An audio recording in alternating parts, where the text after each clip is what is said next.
Vážený pane prezidente, je mi ctí uvítat vás u nás ve Velkém Meziříčí. Jsme moc rádi, že jste přijali naše pozvání.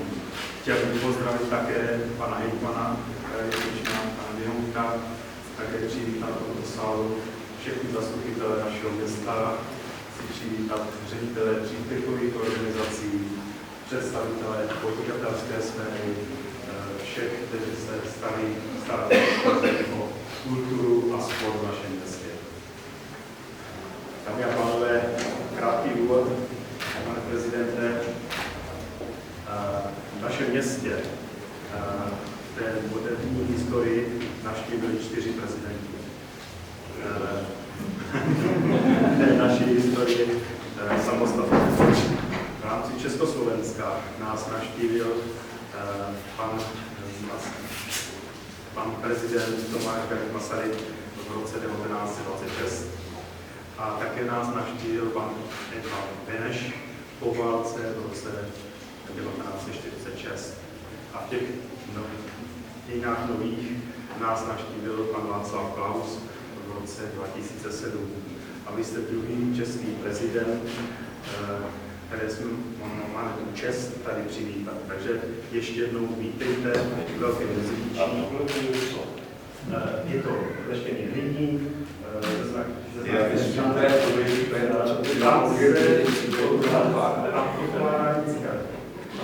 čili místo žváků, jako originální. Protože to nevíme, vážený pane prezidente, doporučuji, abychom ji ochutnali. Takže požádám vedoucí našeho informačního centra, aby nám dala vzoreček. Já velice děkuji. Když dovolíte, já to budu vědat naší přátelské diskuze s volnou sakra, abych tohle tady chutnal. Ale připijeme si na zdraví, Který všichni potřebují. a které nikdy nemáme. Na vaše životě bývá. Tak, ať slouží. Na zdraví. Vejdí a noční. Musím říct, že pan starosta to pojal naprosto originálně. Už chápu, proč tady jsou návštěvy prezidentů tak časté a mají Velké Meziříčí tak oblíbené, protože předpokládám, že i jeho předchůdci měli takhle originální přístup, protože zcela proti všem zásadám protokolu a všem postupům to vzal z gruntu z jedného na čisto. Zase na druhou stranu jsem rád, že jsme mohli do Velkého Meziříčí se zastavit, protože pan prezident je už na 3. návštěvě Vysočiny a někde jsme byli poprvé, jako v obci Martínkov, a někde máme tu čest být také poprvé, ale v funkci pana prezidenta Miloše Zemana, ale ostatní prezidenti zde byli. Já předpokládám, že vám nebude snad ani vadit, ani veřejnosti, už ta průtrž snad přejde, že jsme přivezli trochu deště. Můžu vám říct, že je největší zážitek v tom Slejváku jet s tou kolonou. Ty chlapci jsou prostě nezničitelní, takže jsem rád, že jsme se ve zdraví dorazili. A každou na mých silnicích ale ta je speciálně opravená, jak to sama zatáčka. Já jsem ty díry nepočítal. Žádný nebyli.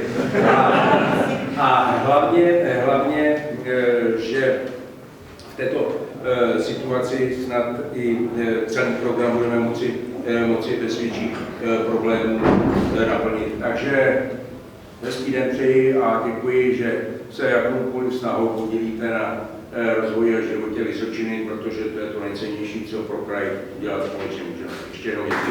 Na mě, promiňte, že nevstávám, ale ono je daleko přátelštější, když člověk sedí a s lidmi si povídá, protože když stojí, tak do něj vleze opuštění kazatele a to už potom není povídání, to je opravdu kázání. Milý Jirko, vážený a milý pane starosto, a milý Honzo Velebo, od kterého jsem teď dostal vzkaz, že déšť prospívá polím, ale že zařídíš, aby přestalo pršet, až bude setkány s občany. Běda tobě, jestli se ti to nepodaří. Pane starosto, mě nemusíte lítat. Já jsem tady doma. Nové veselý, jak víte, je kousek od Petříče. Já jsem sem přišel v roce 1990 a v tomto roce jsem ještě vyslovoval Melke Medříčí, protože jsem nevěděl, co je Medříč. V roce 1991 jsem se to dozvěděl a od roku 1992 to říkám a Velké Meziříčí mě už najde na jazyk. Vždycky říkám Medříč. To za prvé. A za druhé, u nás ve Velkém Veselí, v Nové Veselí, tak je takový zvyk, že do 25 let pobytu je člověk na plavení. A pak už je usazený. A já jsem tam přesně 26. rok, takže už jsem usazený. Třetí a poslední poznámka úvodem. 50 metrů mé chaluty vytéká z Veselského rybníka Veselna. A čistě teoreticky bych se k vám mohl dopravit na formulaci vyčlů, který bych ovšem velmi čistě musel přenášet, zejména v prvních fázích. On to ani není říčka, v prvních fázích je to potůček. Já opravdu potůček. A já jsem si to prošel a on se tak pomaličku rozšiřuje. Je tam jeden krásný malý splav.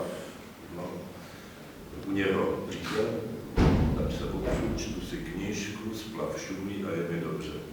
Takže opakuju, už jsem tady doma a cítám se jako domácí. A kdyby mě jen oči pro pláči zbyly, já se sem vrátím, já se tam třeba si poslepu vrátím. Tak, skončilo kázání a nastupuje debata. Pojďme si povídat, těším se na vaše názory, případně na vaše otázky. Moc ještě jednou děkuji za dárky a připojím na zdraví všech zastupitelů Medříče. Že budou volby a oni nějak dopadnou. Pan prezident správně podotknul, že vyhraje ten nejlepší, co si přejeme všichni. Na druhou stranu musím říct upřímně, že s krajem Vysočina velmi dobře spolupracujeme a za 4 roky jsme udělali kus práce. Tím hlavu státu, pana prezidenta, aby byl tak laskav a ujal se slova on. Funguje to? Ano, funguje. Vážený pane hejtmane, milý Jirko, vážený pane starosto, dámy a pánové, původně jsem chtěl začít tím, že mě v roce 1990 potkalo to štěstí, že jsem se usídlil na Vysočině a že jsem používal název Velké Meziříčí. V roce 1991 jsem se dozvěděl, že se na Vysočině říká Medříč. V roce 1992 jsem tento výraz začal sám používat a pan starosta mě taktně upozornil, že někteří občané Velkého Meziříčí nejsou příliš rádi, když se říká Medříč. Takže omlouvám se za to, nicméně v Novém Veselí, které je několik kilometrů od vás, takže jsem tady doma a pan starosta mě nemusí vítat. V Novém Veselí se jinak než Medříč neřekne. A jdete třeba i proti většině. No a můj názor směřuje na to, že bych se vás chtěl zeptat na současnou politickou situaci u nás v zemi. Víte, mně přijde, že většina politických stran, ať už jsou to ty velké nebo malé, tak nemají žádnou ideu. Všichni se proti něčemu vymezují. Někteří se vymezují proti Zemanovi, druhé se vymezují proti Babišovi, proti migraci, jsou za svobodu, takzvanou svobodu slova a všeho, ale nikdo z nich nemá žádný jasný program. Já bych se vás rád zeptal, jestli u nás v současnosti vidíte nějakou politickou stranu, která by měla jasný program, nejenom co je za problém, ale jak ten problém řešit. Protože podle mě v současnosti jsou všechno strany, které vidí samé problémy a sami je neví, jak by je měli řešit. Pokud jsou ve vládě, tak jsou tak trochu udržovací. To znamená, řeší ty problémy všedního dne. Teď budeme diskutovat, jestli dobře nebo špatně, to je druhá otázka. Ale nezabývají se tím, čemu se někdy říká dlouhodobá vize. A plně souhlasím s vaším názorem, že kritizovat toho druhého, což většinou dělají opoziční strany, je strašně málo. Já sám jsem mnohokrát řekl, jaká je moje vize. Nikdy jsem ji někomu nevnucoval, ale vždycky jsem ji říkal nahlas, možná, jak říkáte, i proti většině. Říkal jsem, především si nevymýšlejme vlastní českou vizi. Byli bychom směšní, protože jsme 40 let žili v zemi, která neměla ani tržní ekonomiku, ani politickou demokracii. Zaostali jsme a musíme si to umět přiznat. Tak se porozhlédneme po Evropě a zjistíme, které evropské státy jsou nejúspěšnější a snažme se uspořádat naše poměry tak, abychom k těmto státům směřovali, i když to třeba bude trvat 10, 20 nebo 30 let. Na 15 hektarech půdy. A můj otec měl takový heslo, že k národu patří 3 atributy: jazyk, kultura a půda, a byl obyčejný sedlák a já s tím souhlasím. Ta moje otázka spočívá v tom, já mám názor, že multikulturalismus, tak jak ho teď prosazuje Evropská unie, s tak rozdílnýma kulturama, mluvím teď o islámu, není zkrátka do naší kultury možná.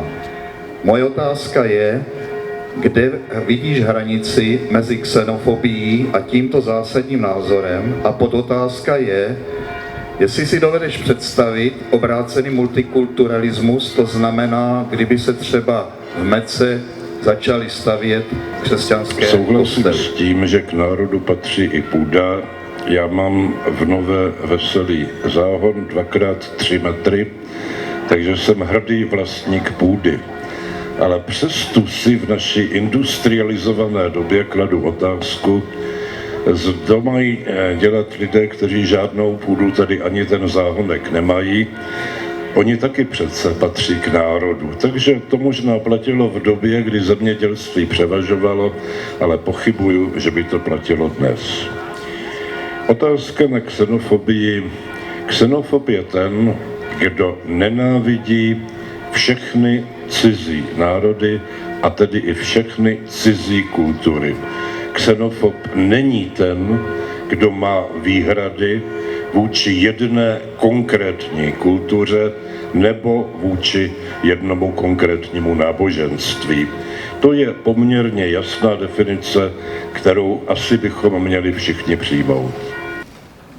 Na tom erbu je 7 bílých per, nikoli perel, ale per v červeném poli.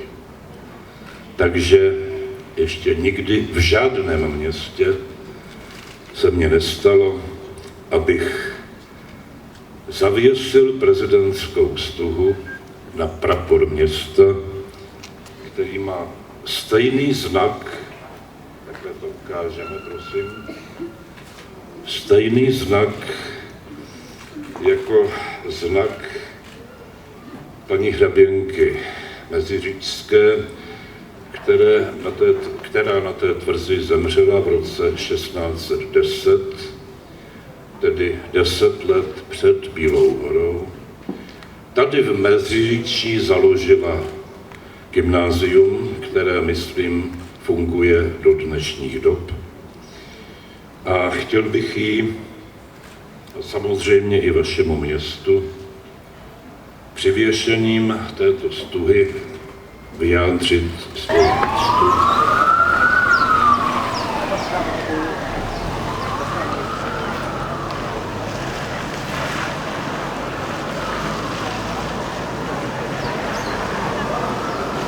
Thank you.